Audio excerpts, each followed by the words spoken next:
Hi, this is Greg Jasmine. This is for SDI FTT 111, Week 1, Firearm Troubleshooting. First of all, we do have a firearm here, so let's go ahead and make it safe and clear. As we can see, there is no magazine present. We're also going to show that the chamber is clear and the round is clear.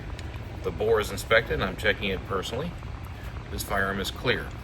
So we are going to perform a function test here, and then quick to state that there is no live ammunition. All there are dummy rounds. These are polymer tip dummy rounds with the polymer filled pocket. We are going to load them into an empty magazine. It's Magpul, I think a Gen 2 magazine. I'm going to take and load them all up in here so you can see it.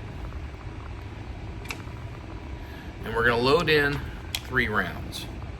First things first, we're going to assume that we are having a malfunction with this fire. We're going to assume that it is failure to feed or failure to lock up. So we're going to observe the firearm through the actions. So the first one of chambering, which would be stripping around off the magazine. And then we're going to go see into locking. Is it locking completely flush here? Is the barrel and the slide getting a full lock up? Have we had a good chambering, good everything else? It looks visibly so. So we're going to dry fire, again, safe direction, no ammunition, not even the dummy round in here. Safe direction, slow press to the rear, listen for the click. Now that was a good, solid, firm click. It does sound like the striker moved forward and did hit into the chamber. So now let's go ahead and see if this is going to unlock without issue.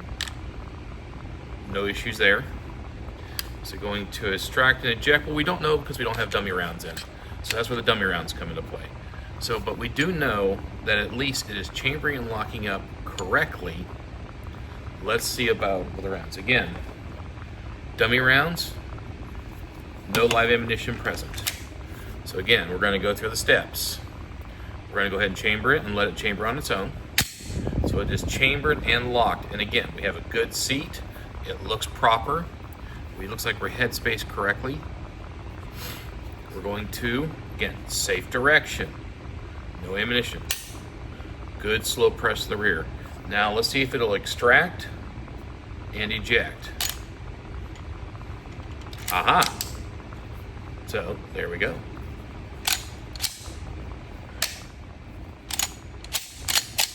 Aha, so that was an induced malfunction.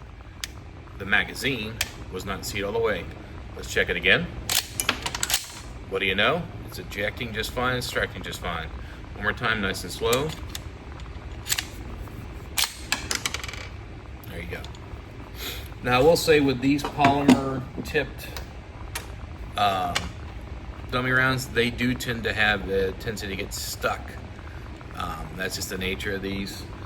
They're not the best for this kind of testing. To be fair, they're not even really the best for dry fire testing, but well, I'm a poor boy. That's what you got to do.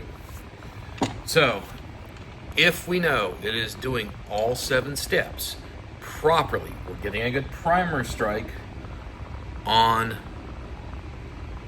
the percussion cap, what is the likely cause? Shooter-induced malfunction. People tend to very limp wrist these Glocks. If you don't have a good firm, proper grip, one-handed or two-handed, when you cycle, the induced malfunction, it's not going to get the slide all the way back. It's only going to get partially back, and it's just going to slam forward again or partially stovepipe. That's caused by shooter induction malfunction.